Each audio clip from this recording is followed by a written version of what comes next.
Hello again! So, in this video, we'll go over how you can structure your fiction book with a flexible and easy outlining method. If you don't know me, I'm Iris Marsh and I help indie authors with their manuscripts so they can publish with confidence. So, in this video, I'll show you my personal easy method for plotting your book. While it has certain steps, it's quite flexible, so some elements can be switched around, or you can go back and forth between them, and also you can stop outlining at any point you feel like you're ready to write. Okay, so my outlining method is based on starting big, so very broad, and then narrowing things down. And I kind of use different elements from different plotting methods. So I just kind of took whatever I learned from other methods and kind of combined it into something that works for me. And it might also work for you. It might also not, but I hope that you can still take some elements out of it and create your own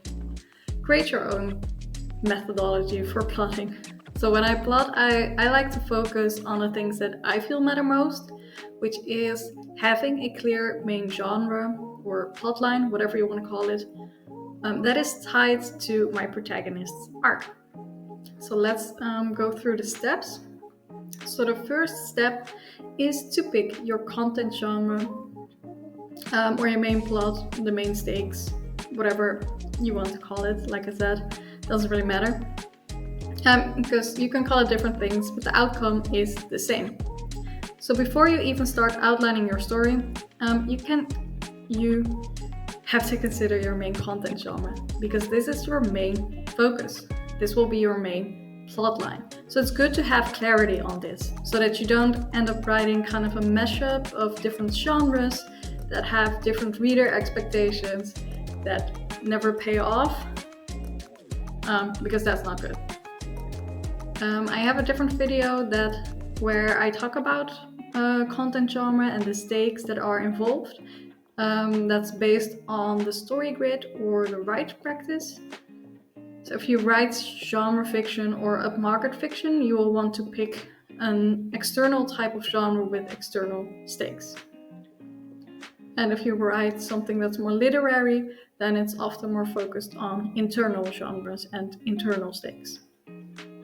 So if we prefer to use the division in story types as laid out in Save the Cat, then that's also fine. It really doesn't matter, even if you have an entirely different way of defining your genre, also okay, as long as you know what you mean, and you know what that means for your story, as in what the reader will expect from your story, then it's fine.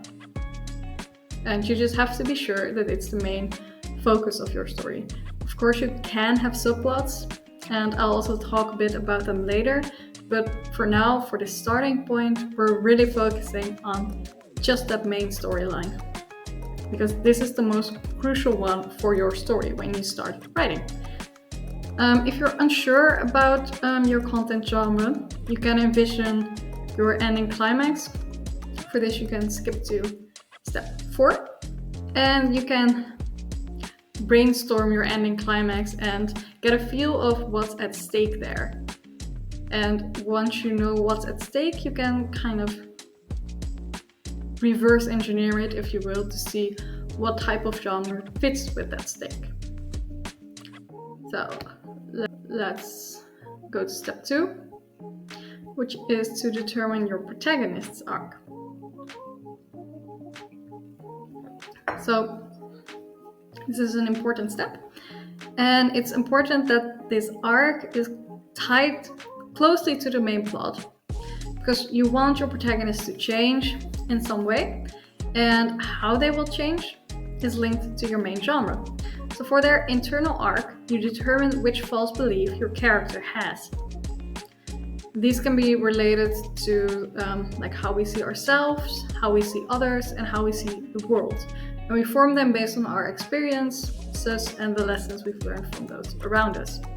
So if you haven't thought about your protagonist's arc yet, if you haven't done much character development, then this is a good time to do it. Otherwise, you can also decide to skip ahead to steps 3, 4, and 5 and brainstorm there what false beliefs you think that would fit with your character and also with the story that you're trying to tell.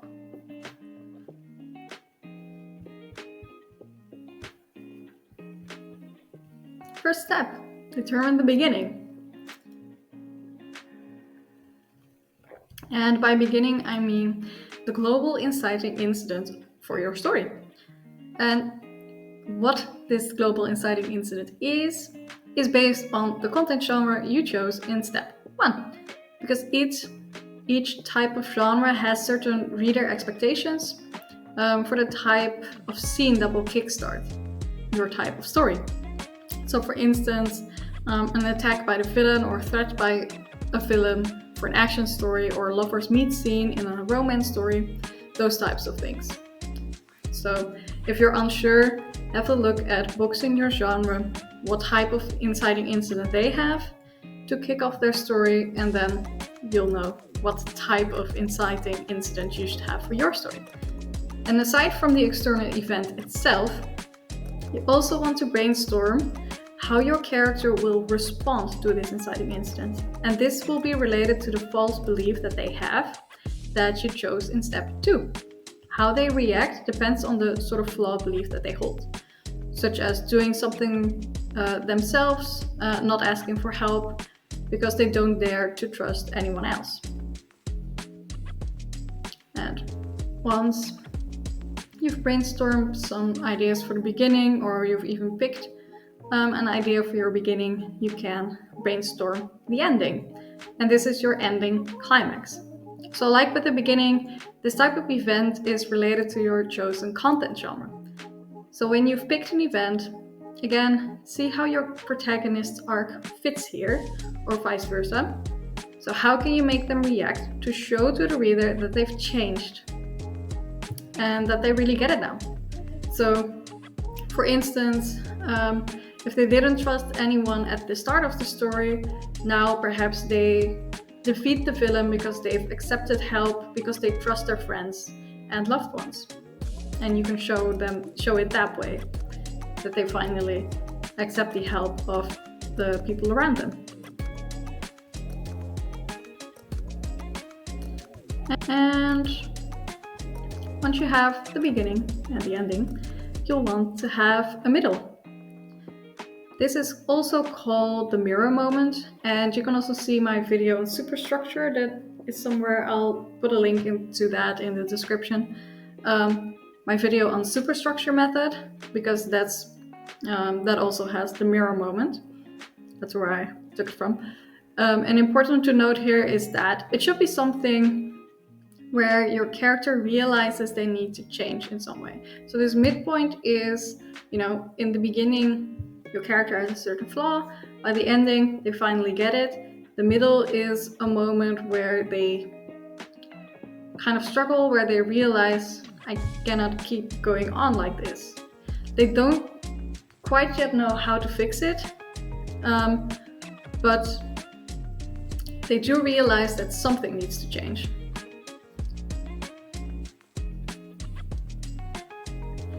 So yeah, they know something needs to change, but they haven't fully learned the right lesson yet. So they don't really know quite yet how they're going to change.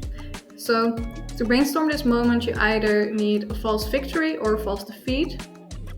You can also have a look at the Save the Cat method for more information on that. But essentially, a false victory, you'll have a false victory if before that your middle build has been largely positive for your protagonist, so things have been going seemingly well. And you have a false defeat when things have kind of been going downhill until that moment.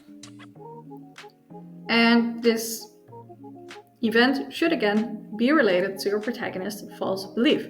So you have to kind of think about it like, how does this event force them toward making a change? Why is this still not the right type of change? But how can this event specifically challenge the flaw that they have?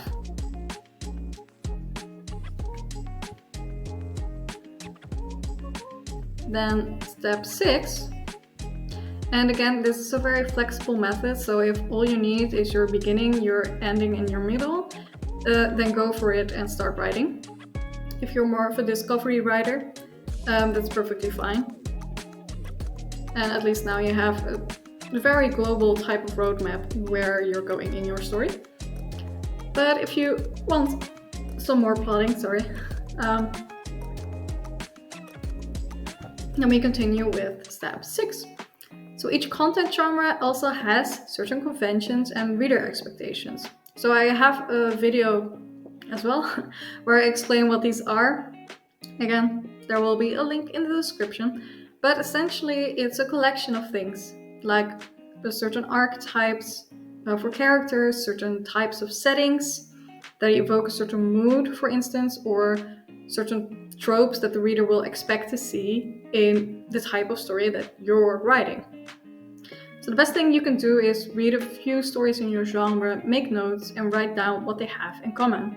If that's something you haven't done already, it's a really good practice, because that way you really get to know your genre really well, and that's always a good thing. And then you can take those more abstract concepts and brainstorm ideas to put in your story.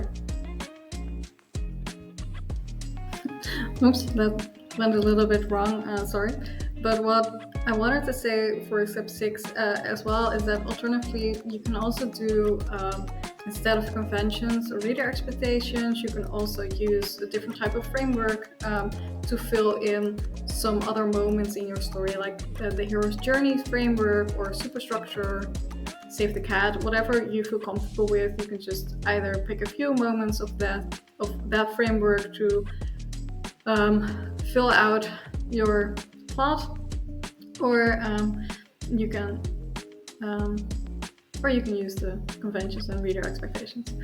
Then step 7 is to write a synopsis. I found this very helpful because once you kind of have all these moments that you've brainstormed for your story, it's time to kind of link them together and see how they actually fit together. Like, how do you actually get from point A to point B? So if you write a synopsis, it usually goes a bit automatically. Like if you have your beginning and you have some sort of reader expectation scene after that, you can start writing your synopsis and see how you go from point A to point B. And it's important to just focus on the most important things here. So related to your main plot, not all the side plots and other things that aren't that important yet. It's really about focus here still. Then for step 8, you create a scene list based on your synopsis. So in your synopsis, you'll have added some other events that happen to get you from all the different, to kind of guide you through all the different points that you've brainstormed. So from those additional kind of scenes that you've written in your synopsis, you can create your scene list. And obviously, it's not a complete scene list yet, but it is a scene list that shows you the most important moments within your story. So again, if that's all you need, then go for it and start writing, and you'll fill out other subplot time kind of things as you're writing. Or, you can actually brainstorm your subplot as well. So this is where we start thinking about subplot. First, again, you kind of determine what type of subplot you pick, what type of content genre. A very common choice, for instance, is romance. Romance, very popular subplot, but it can also be something else like crime. This is the case in many of the Harry Potter books. Or if you don't like romance, you can keep like a friendship type of arc that follows the same path as romance, only it remains platonic. But the most important thing about subplot is that it should support your main storyline. Subplot shouldn't just be some kind of separate storyline that has absolutely no relation to your main plot at all. It should support your main plot. So go back over steps 1 and 6 to brainstorm all the moments for your subplot. And for step 6, you can also leave out moments. Because not all of the reader expectations of your subplot will need to happen on the page. You can also have them off the page and just mention that they happened. That's what you want. And like I said, for each moment that you brainstorm, consider how they advance your main plot. So perhaps a romance subplot moment increases the tension between two people who are pitted together in a life-to-death contest. Alright, that was someone at the door. Can't catch a break today. Where was I? So yeah, I gave an example, I think. And once you've kind of brainstormed your subplot scenes, you can also add them to your scene list so that you have a more complete scene list. And if you want to have even more subplots, then you can go through the same process again. It's often better not to have too many subplots, so just keep it simple. Especially if you're still a beginning writer, then less is more, as they say. And the final step, if you're the ultimate plotter, you can also plot out your scenes. And you can use the so-called 5 commandments to do this. These are the inciting incident, the turning point, the crisis, the climax, and the resolution of your scene. And I've included a resource for you in the description for this as well. And aside from those structural elements, you'll also want to plan your value shift. So how the scene turns from one value at start to a different value at the end. And also the goal that your protagonist has within the scene. So what is it that they want? So that your scene has a certain direction. And your protagonist isn't just kind of going through the motions. And that's it. So like I said, it's a really flexible method and you can quit plotting after whichever step you want. I would recommend going through at least the first 4 steps so that you have a clear starting point, middle, and ending. And then you kind of have a very global roadmap where you're going in your story. And then, you have that when you move forward with your writing.